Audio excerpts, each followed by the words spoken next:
هذا اعتقاد الشافعي ومالك وأبي حنيفة ثم أحمد ينقل فإن اتبعت سبيلهم فموفق وإن ابتدعت فما عليك معول. بسم الله الرحمن الرحيم. إن الحمد لله نحمده ونستعينه ونستغفره ونعوذ بالله من شرور أنفسنا ومن سيئات أعمالنا. من يهده الله فلا مضل له ومن يضلل فلا هادي له. وأشهد أن لا إله إلا الله وحده لا شريك له وأشهد أن محمدا عبده ورسوله صلى الله عليه وعلى آله وصحبه ومن سن بسنته واقتفى أثره إلى يوم الدين. يا أيها الذين آمنوا اتقوا الله حق تقاته ولا تموتن إلا وأنتم مسلمون. يا أيها الناس اتقوا ربكم الذي خلقكم من نفس واحدة وخلق منها زوجها وبث منهما رجالا كثيرا ونساء واتقوا الله الذي تساءلون به والأرحام إن الله كان عليكم رقيبا. يا أيها الذين آمنوا اتقوا الله وقولوا قولا سديدا يصلح لكم أعمالكم ويغفر لكم ذنوبكم ومن يطع الله ورسوله فقد فاز فوزا عظيما. أما بعد فإن أصدق الحديث كتاب الله وخير الهدي هدي محمد صلى الله عليه وسلم وشر الأمور محدثاتها وكل محدثة بدعة وكل بدعة ضلالة وكل ضلالة في النار. أما بعد فالسلام عليكم ورحمة الله وبركاته. Nous remercions Allah subhanahu wa ta'ala et que la paix et le salut soient sur son prophète Muhammad ibn Abdullah, sur sa famille, ses compagnons et sur tous ceux qui leur emboîteront le pas jusqu'à la fin des temps.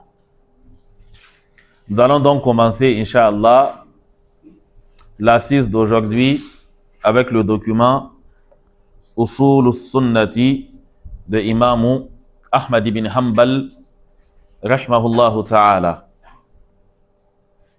Où est-ce qu'on s'était arrêté?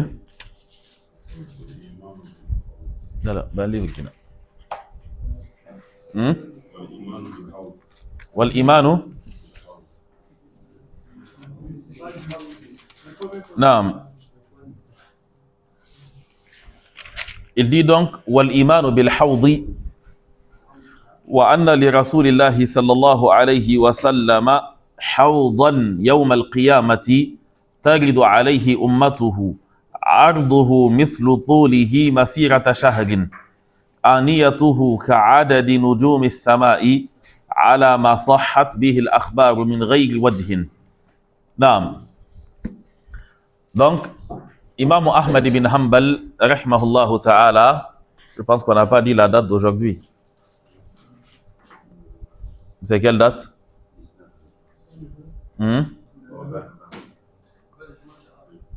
Ok. On est donc le 20 du mois de Jumad al-Ukhra de l'an 1447 qui correspond au 11 décembre 2025. Donc, Imam Ahmad ibn Hanbal, il nous dit Qala al-Imam Ahmad ibn Hanbal, il nous dit donc wal-imanu bil-hawdi. Parmi les fondements des gens de la sunna, il y a le fait de croire à al-hawd. Al-hawd, c'est le bassin. Wa anna li rasulillahi sallallahu alayhi wa sallam hawdan. Les gens de la sunna, ils croient que le prophète sallallahu alayhi wa sallam a un bassin yawm al-qiyamati, ou aura un bassin yawm al-qiyama, le jour de la résurrection, yaridu alayhi ummatuhu, bassin auprès duquel sa communauté se rendra.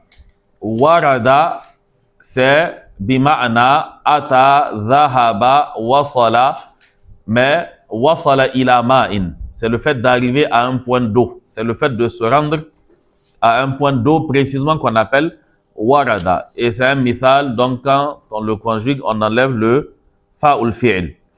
Donc, wa anna li rasulillahi sallallahu alayhi wa sallam hawdan yawm al-qiyamati yaridu alayhi ummatuhu. Bassin auprès duquel sa communauté. Nada, taridu, chez moi il a mis yaridu. Donc, yaridu alayhi ummatuhu.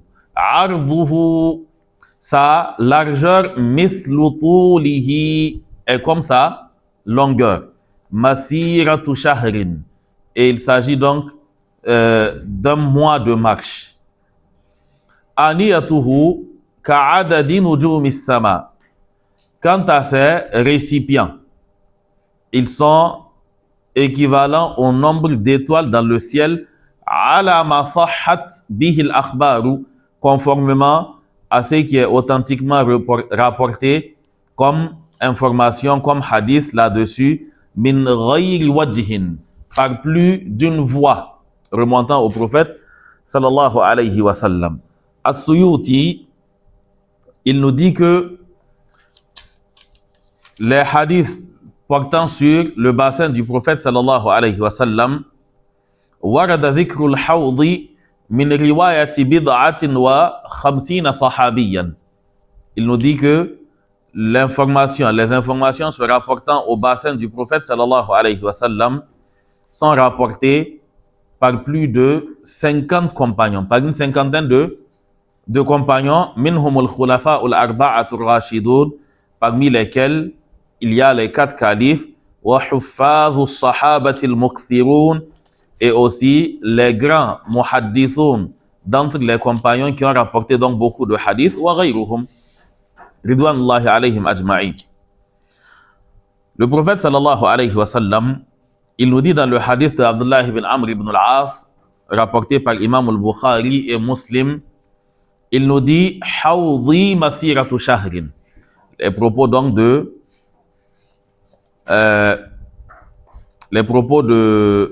Ahmad ibn Hanbal donc sont prouvés par ces différents hadiths là. Le prophète dit que hawdi, mon bassin, pour ce qui concerne sa dimension masiratu shahrin, il a une distance donc qui équivaut à une longueur ou une largeur qui équivaut à un mois de marche. Ma'uhu abyadu min al-labani. Son eau est plus claire que le lait. Wa rihuhu atyabu min al-miski. Et son odeur est plus agréable que l'odeur du musc. Il dit wa kizanuhu kanujumis samai. Et ses récipients sont équivalents donc au nombre d'étoiles dans le ciel. Man shariba minhu, quiconque en boit, donc quiconque boit quelque chose, quiconque boit de cette eau-là, la yazma'u abadan, la personne ne sera plus jamais assoiffée. Qu'Allah subhanahu wa ta'ala nous accorde cela. Naam. Le prophète sallallahu alayhi wa sallam, dans un hadith de Anas ibn Malik, il était donc avec ses compagnons et le prophète sallallahu alayhi wa sallam, il s'était redressé en souriant. Et le prophète sallallahu alayhi wa sallam, il dit innahu unzilat alayya anifan suratun. Il m'a été révélé à l'instant une sourate. Faqara'a bismillahir rahmanir rahim. Et le prophète sallallahu alayhi wa sallam a lu Inna a'taynaka al-kawthar hatta khatamaha, jusqu'à arriver donc à la fin de la sourate. La sourate nous dit Inna a'taynaka al-kawthar. Nous t'avons certes accordé al-kawthar. Fasalli li rabbika wanhar. Prie donc pour ton Seigneur et sacrifie en son nom. Inna shani'aka huwa al-abtar. C'est lui qui te hait, c'est lui qui sera donc sans postérité. Donc, le prophète a lu la sourate jusqu'à la fin. Qala, et il dit à ses compagnons, Hal tadruna mal kawthar. Est-ce que vous savez ce qu'est al-kawthar? Qalu, les compagnons ont dit, Allahu wa rasuluhu a'lam. Allah et son messager sont plus savants. Qala, le prophète sallallahu alayhi wa sallam, il dit, Huwa nahrun. Il s'agit d'un bassin. A'tanihi rabbi. qui m'a été accordé par mon Seigneur, fil jannati, dans le paradis. Alayhi khayrun kathir, et les bienfaits de ce bassin-là sont innombrables. Taridu alayhi ummati yawm al-qiyamati.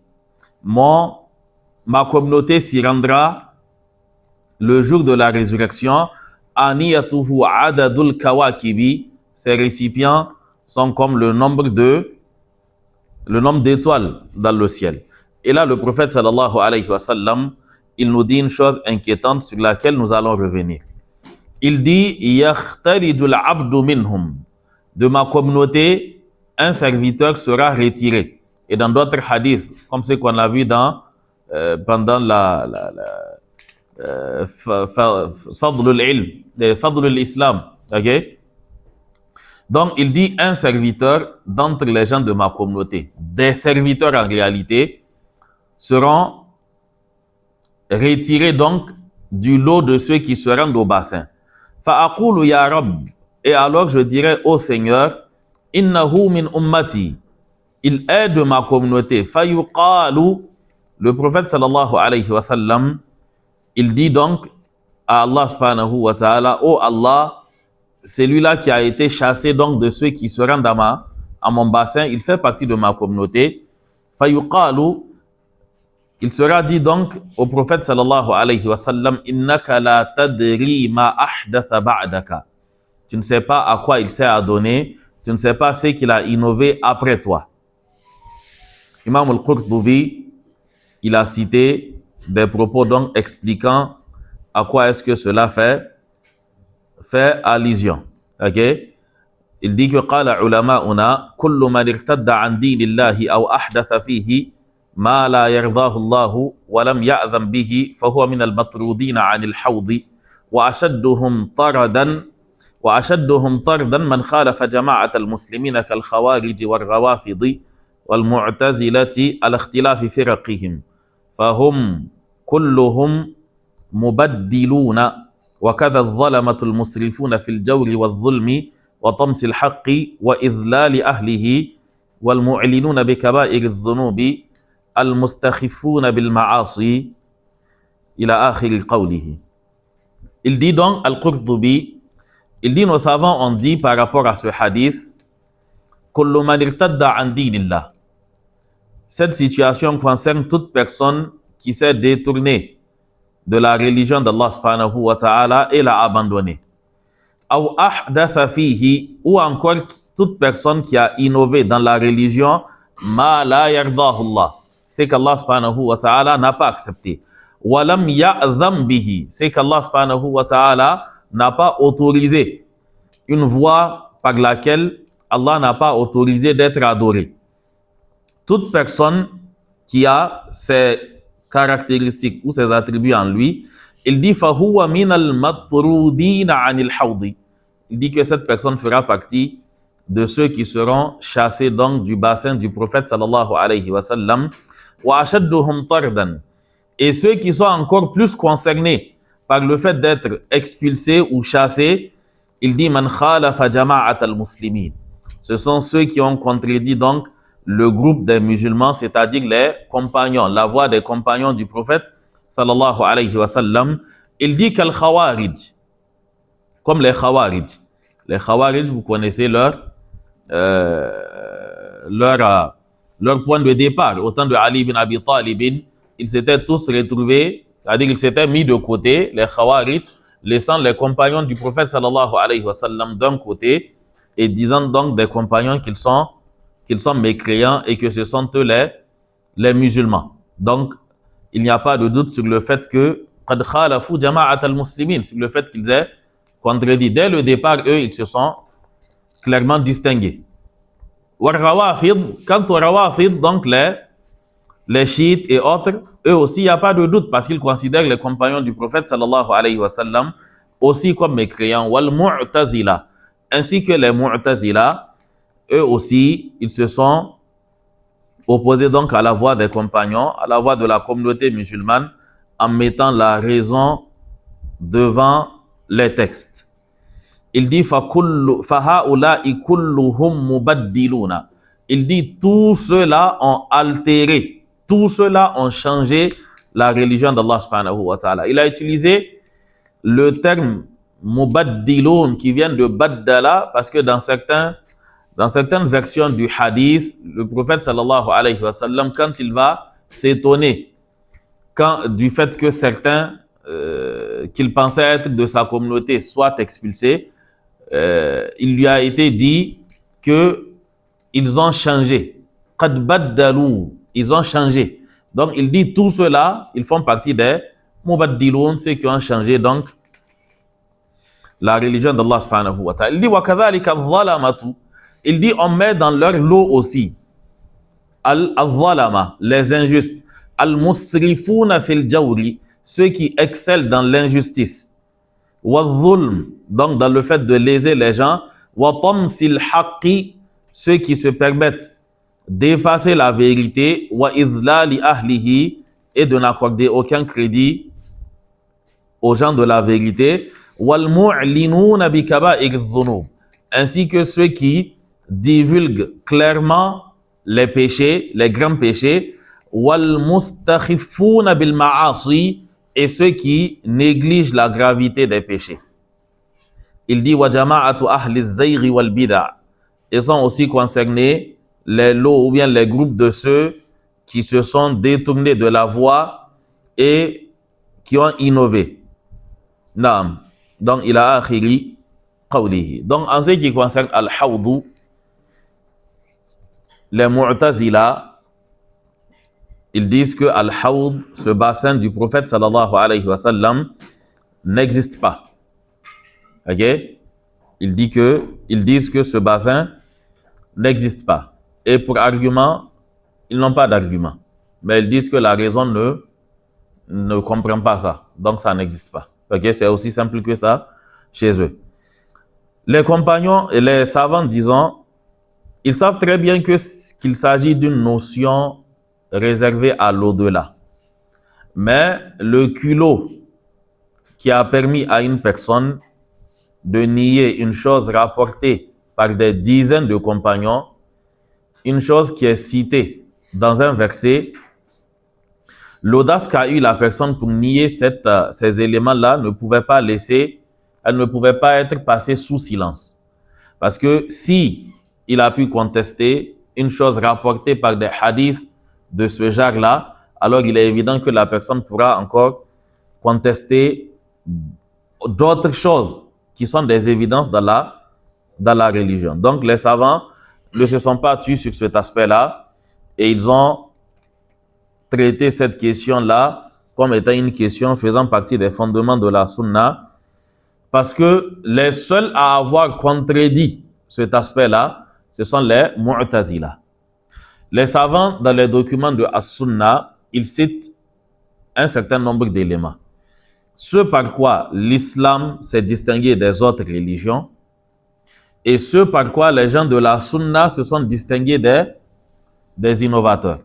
Donc, quand des innovateurs prennent comme emblème une chose, ils disent que nous contestons telle chose, telle chose, telle chose et telle chose. Alors, les savants de la Sunna vont rappeler au commun des musulmans que telle chose et telle chose sont des éléments de la religion. C'est lui qui va les contredire. Il sera donc mis dans le même lot que ces innovateurs-là.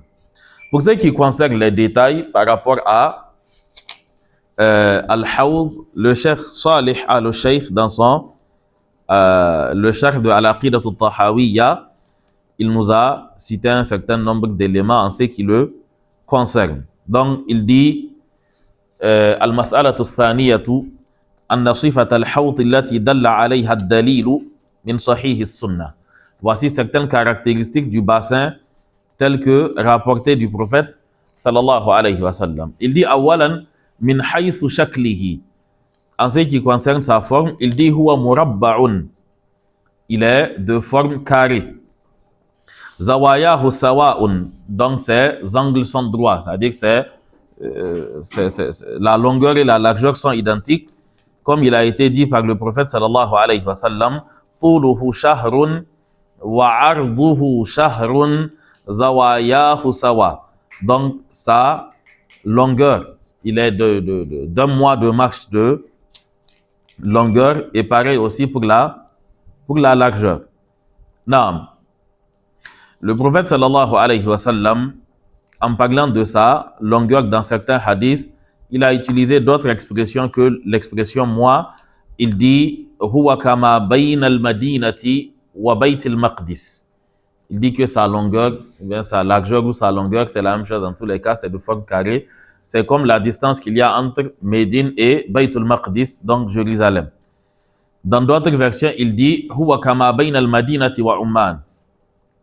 Ou Amman, les deux se disent. Wa huwa kama bayna al-madinati ila Sana'a. C'est comme ce qu'il y a entre Médine et Sana'a. Tout cela donc a été rapporté du prophète sallallahu alayhi wa sallam. Donc, il y a un certain nombre d'éléments qui ont été cités, mais l'essentiel a été dit. Maintenant, il dit,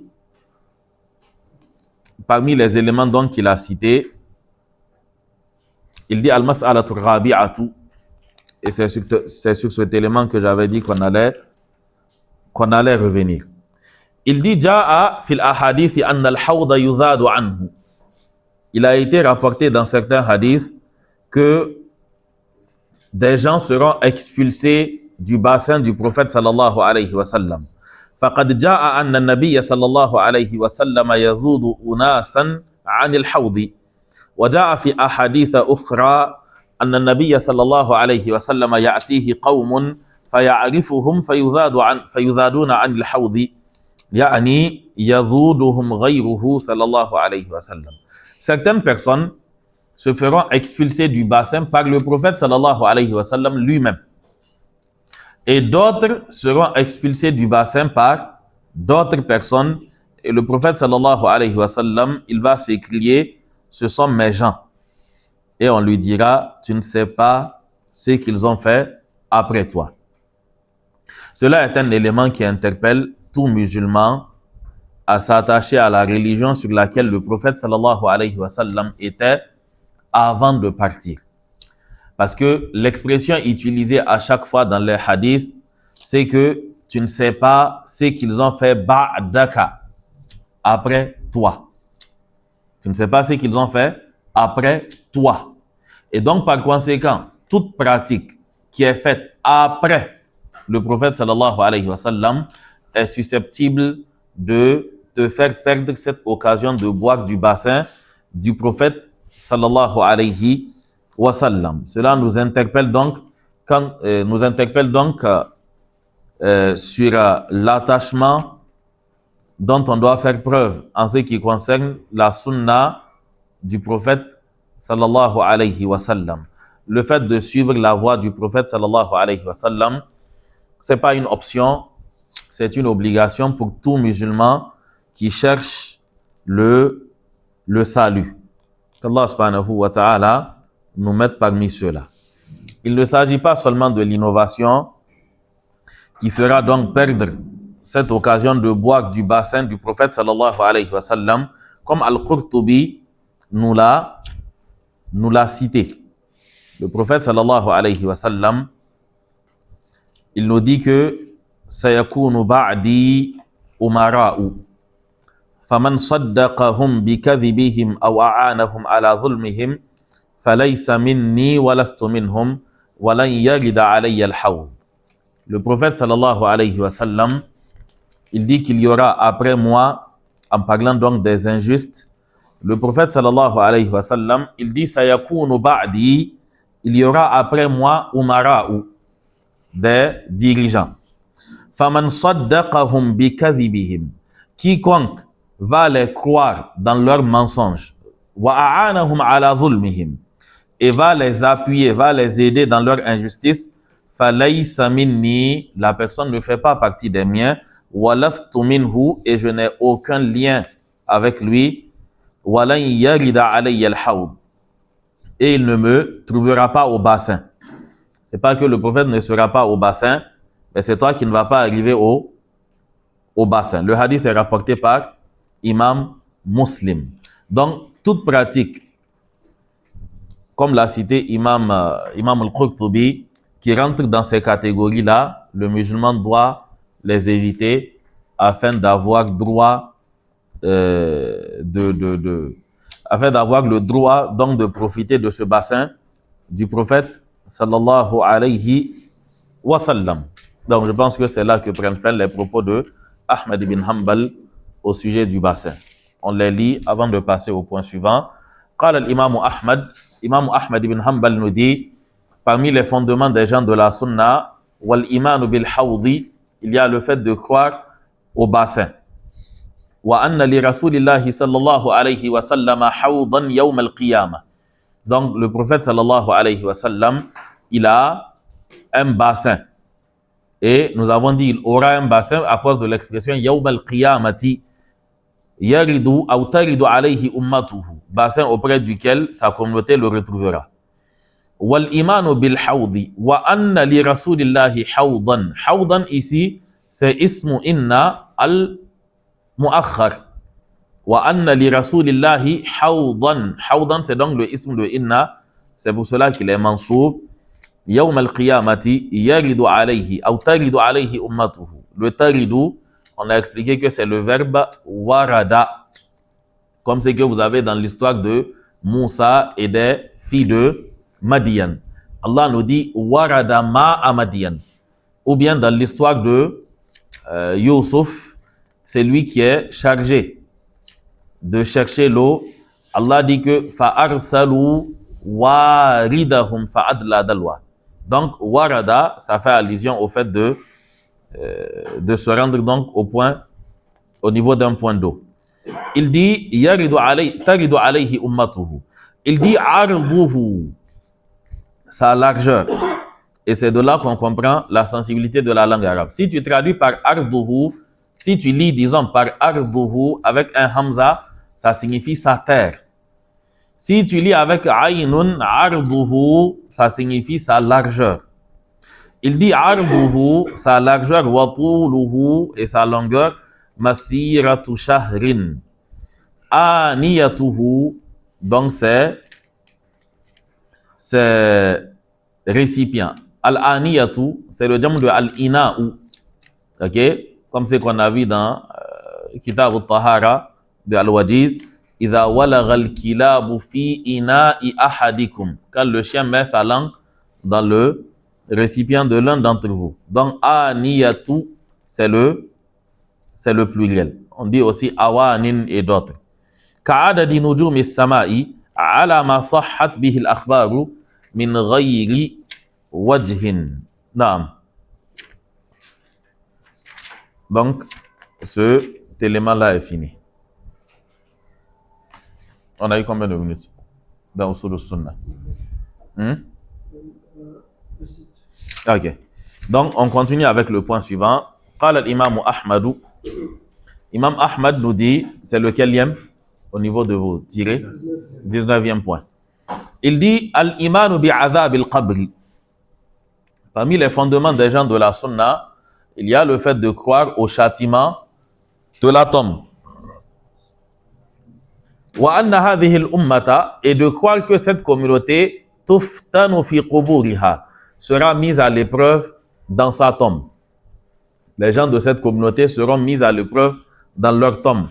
Wa tus'alu 'anil imani wal islami, et ils seront interrogés au sujet de la foi et de l'islam, donc au sujet de la religion.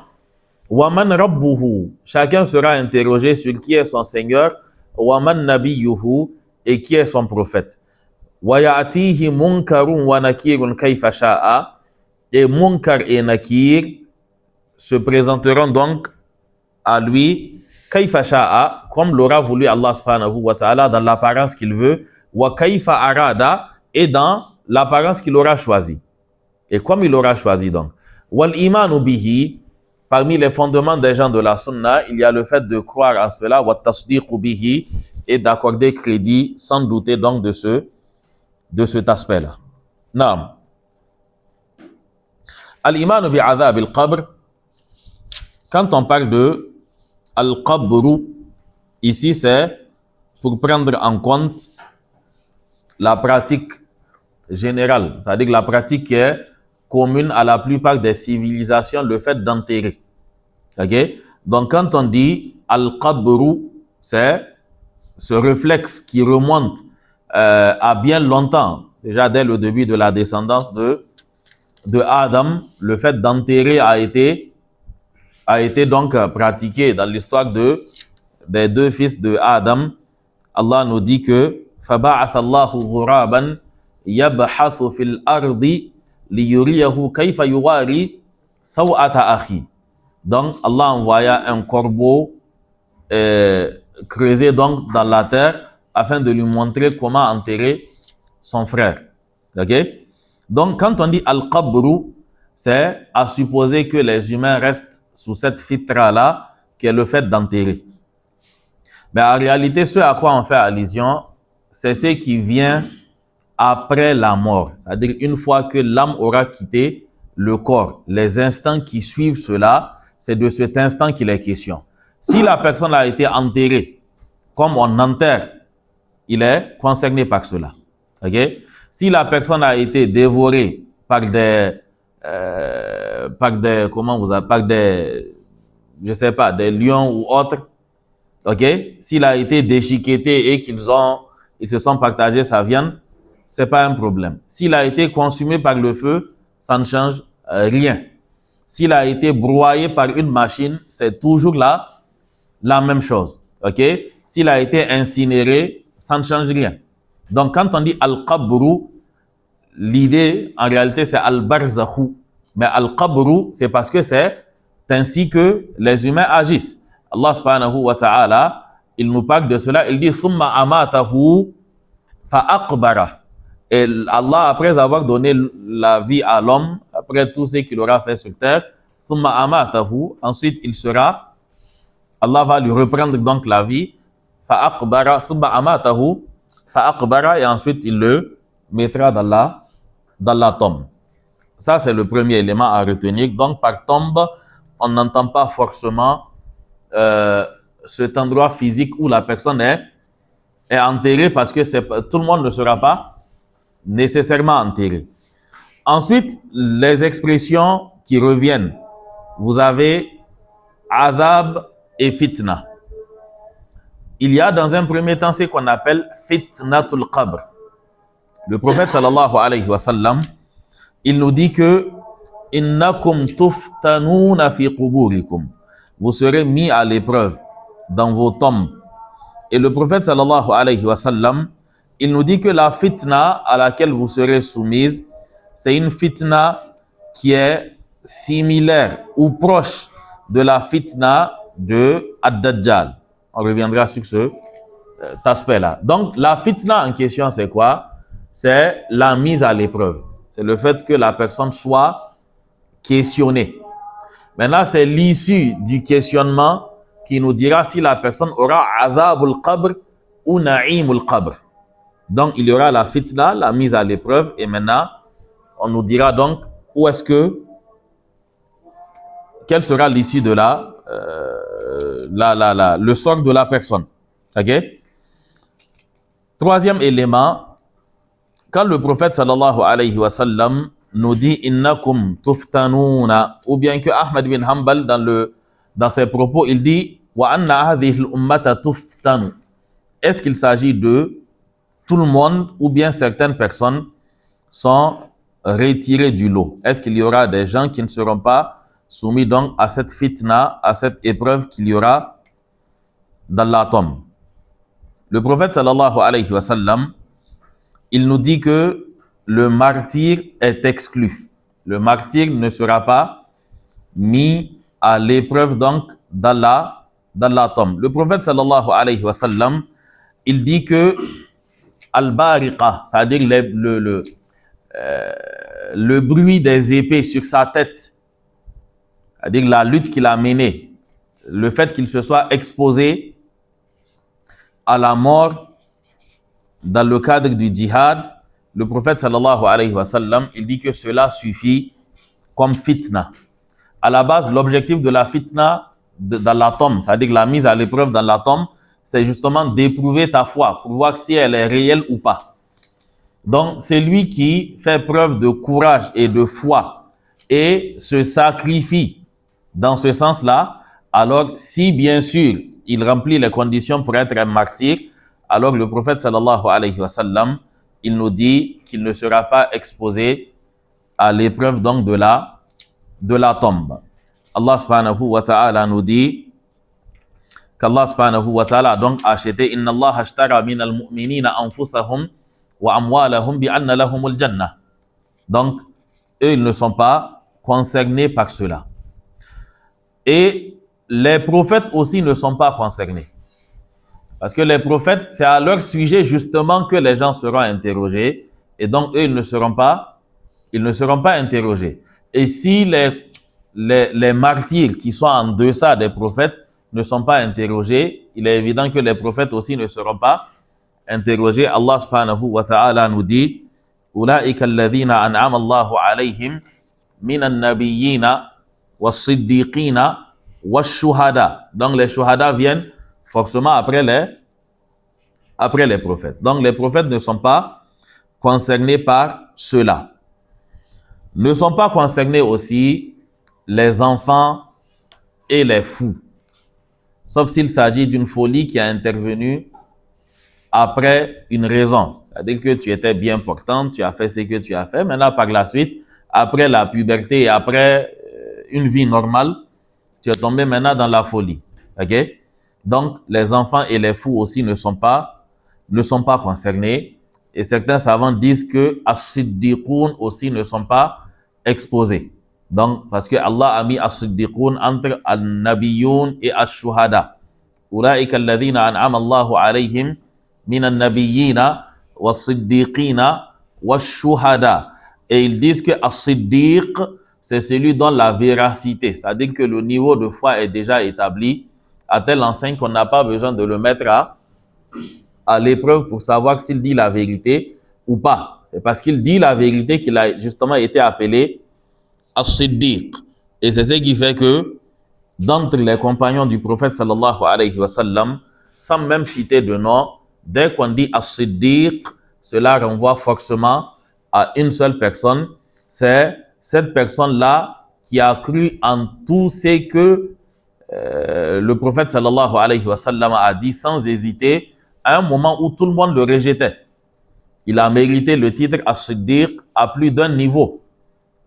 Comme quand il lui a été rapporté que son compagnon, c'est-à-dire le prophète sallallahu alayhi wa sallam, il a dit qu'hier nuit, il est parti, il a quitté la Mecque pour aller à Bayt al-Maqdis. Et ensuite, qu'il est monté jusqu'au ciel. Il dit, il a réellement dit ça. Ils disent oui, il dit donc c'est vrai.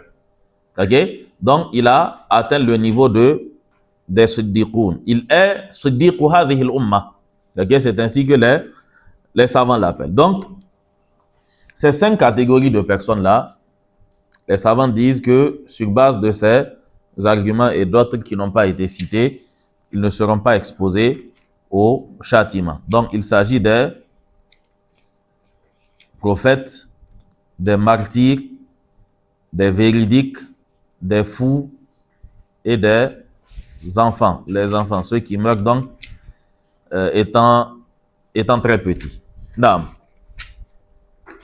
L'autre élément en ce qui concerne Azab al-Qabr, c'est que tout ce qui a lieu, ou Fitnat al-Qabr, tout ce qui a lieu de l'instant où le serviteur rentre dans les affres de la mort, de l'instant où il est en train d'agoniser jusqu'à la fin, cela appartient à Alamul Ghaib, le monde de l'inconnaissable. Cela rentre dans Al-Hayatul Barzakhiyya. Al-Barzakh, c'est l'étape intermédiaire entre la vie d'ici-bas et l'au-delà. C'est-à-dire entre la mort de la personne et le Qiyam Sa'a. Ok? Non. Donc, c'est ce qu'on appelle Al-Hayatul Barzakhiyya. Et cette vie intermédiaire, on ne lui applique pas les règles de la vie d'ici-bas. On n'applique pas à cette vie intermédiaire les règles de la vie d'ici-bas. Quand on parlera d'épreuves, de châtiments et autres, il n'est pas dit que quand tu regarderas la personne, tu verras les anges venir le mettre assis pour lui poser ces questions-là. quand il sera soumis au châtiment, il n'est pas dit que tu verras cela. Donc, ce sont des choses qui concernent le monde de l'invisible. Tout ce qui incombe aux musulmans, c'est al-iman wa tasdiq. Il ne s'agit pas de voir. Même dans la vie d'ici-bas, il y a des situations dans lesquelles les humains rentrent. Vous êtes assis à côté, mais il est en train de brûler sans que tu ne t'en rendes compte. OK? Vous êtes assis à côté, il prend son téléphone, il lit un message. S'il est clair, tu le vois rougir. Personne ne l'a touché. OK? Il commence à rougir. Ou encore, la tristesse fait que il a l'impression que sa poitrine est en train de comprimer son cœur, ou bien comme si sa poitrine se resserrait. OK? Donc déjà, même sur terre, certaines émotions mettent la personne dans un état qu'il est le seul à vivre. Souvent, en le regardant, tu ne pourras pas savoir qu'il vit ces choses-là. Donc, il ne faut en aucun cas faire d'analogie entre la vie d'ici-bas et la vie de Al-Barzakh.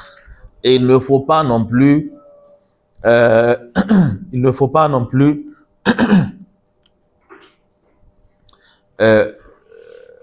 dire des choses en ce qui concerne la vie de Al-Barzakh sans argument. Donc, il n'y a pas de qiyas. On ne dit pas, bon, sur la vie, dans la vie d'ici-bas, c'est comme ça. De l'autre côté, ça sera comme ça. On ne fait pas ce qiyas-là. Et on ne dit rien en ce qui concerne cet instant-là sans qu'on ait une preuve. Tant qu'il n'y a pas de texte, alors l'attitude du musulman, c'est tout simplement l'abstention. Donc, tout ce qui sera dit doit être sur base de texte. OK? L'autre élément, le dernier qu'on va citer donc avant de prier et continuer, Inch'Allah, en ce qui concerne la tombe. La tombe, elle est considérée comme étant une étape pour l'au-delà. OK? Le prophète sallallahu alayhi wa sallam, il nous dit que al-qabru awwalu manazil al-akhirah. La tombe, c'est le premier escale avant l'au-delà. C'est-à-dire que c'est le premier niveau avant le jour de la résurrection. Bien, c'est la première demeure de l'au-delà. C'est-à-dire que c'est par là-bas, on passe avant d'aller au-delà. OK? Et donc, par conséquent, al-qabru, l'étape, ce qu'on fait là-bas est décisif. C'est pour cela que le prophète sallallahu alayhi wa sallam, il dit que celui qui s'en sort là-bas, la personne s'en sortira. C'est-à-dire que ce qui suivra sera encore plus facile. Quant à celui qui va échouer là-bas, ce qui viendra sera encore plus difficile. Qu'Allah subhanahu wa ta'ala nous facilite cela. Quant aux questions qui seront posées dans la tombe, les trois questions fondamentales, ce sont celles qu'on a vues dans le cours de Usul al-Thalatha. C'est Man Rabbuka, wa man Nabiyyuka, wa ma dinuka. Donc, ce sont les trois questions fondamentales et ce sont ces trois questions-là qui vont définir donc le reste de ton existence. Est-ce que ça sera le bonheur éternel ou bien ça sera la malédiction éternelle? C'est ce qui va donc nous situer. Qu'Allah subhanahu wa ta'ala nous facilite cela. Non. Donc, nous reviendrons sur les propos de Ahmad ibn Hanbal en ce qui concerne les détails sur al-iman bi'adhab al-qabri wa anna hadhihi al-ummata tuftanu fi quburiha wa tus'alu 'an al-iman wal-islam wa man rabbuhu wa man nabiyyuhu wa ya'tihi munkarun wa nakirun. Donc munkar et nakir, ce sont les noms des deux anges donc qui vont soumettre le serviteur à l'épreuve. Dans certains textes, il y a un alif lam. C'est-à-dire qu'il y a, c'est défini quoi. Al-munkaru et an-nakir. On verra tout cela la prochaine fois. Bi'idhnillahi ta'ala. سبحانك اللهم وبحمدك أشهد أن لا إله إلا أنت أستغفرك وأتوب إليك وصلى الله على نبينا محمد وعلى آله وصحبه وسلم والسلام عليكم ورحمة الله وبركاته. Non.